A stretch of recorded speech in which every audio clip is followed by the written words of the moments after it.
तो जिनकी यहाँ संपदा की कमी होती है, वैभव की कमी होती है, लक्ष्मी की कमी होती है, प्रतिष्ठा की कमी होती है, धन की कमी होती है, उसके लिए शनिवार के दिन अगर शंकर को जल चढ़ाया जाए तो जिंदगी में व्यक्ति की कभी अकाल मृत्यु नहीं होती।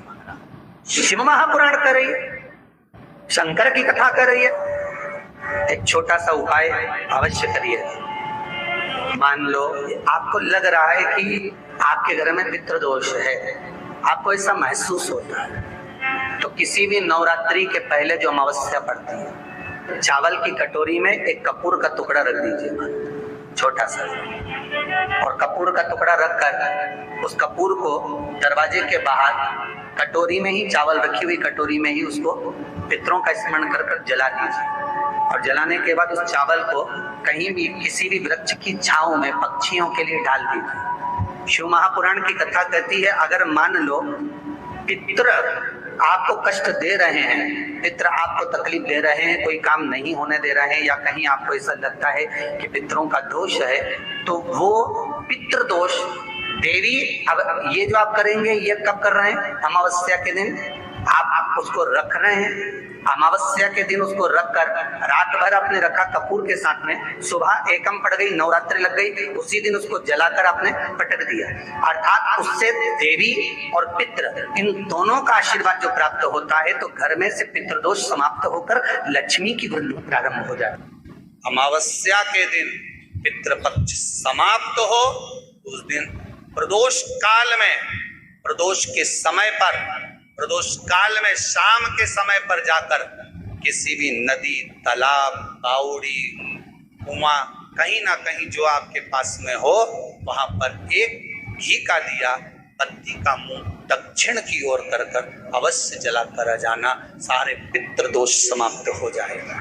अगर नदी, तालाब, बावड़ी, कुआं नहीं है तो पीपल का वृक्ष हो या बेलपत्री का वृक्ष हो या बट का वृक्ष हो, उसके नीचे लगा दो प्रदोष काल में।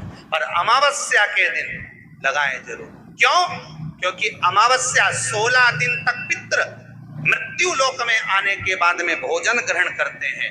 अमावस्या के दिन पितृ शाम के समय प्रदोष काल में शंकर भगवान का नाम जाप कर कर नदी, तालाब, बावड़ी पर पानी पीने जाते हैं। वहां से जल का आचमन कर कर पितृ अपने लोक को चले जाते हैं प्रदोष काल के समय पर। इसलिए प्रदोष काल में जलाशय के पास में बावड़ी, कुआं, नदी, तालाब के किनारे पर दिया लगाया जाता है, दक्षिण की ओर मुख कर कर बत्ती का, तो पितृ आशीर्वाद देते हुए जाते हैं कि भलो फूलो, आगे बढ़ो, उन्नति करो, तरक्की करो। ये पितरों का आशीर्वाद रहता है, पितरों का वर रहता है। आप देंगे, कुछ करा ना करा, फिर अमावस्या के दिन जिस दिन पितृपक्ष समाप्त हो, उस दिन दिया दक्षिण की ओर बाती का मुख कर।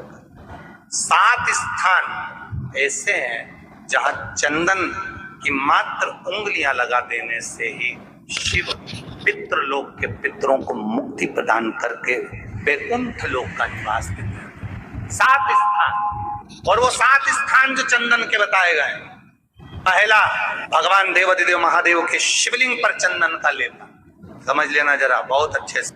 आपको लगता है स्वप्न में कोई मुर्दे दिख रहे हैं, या कोई जल रहा है, या कोई मर रहा है, या कोई चला गया है, ऐसा भय लगता है।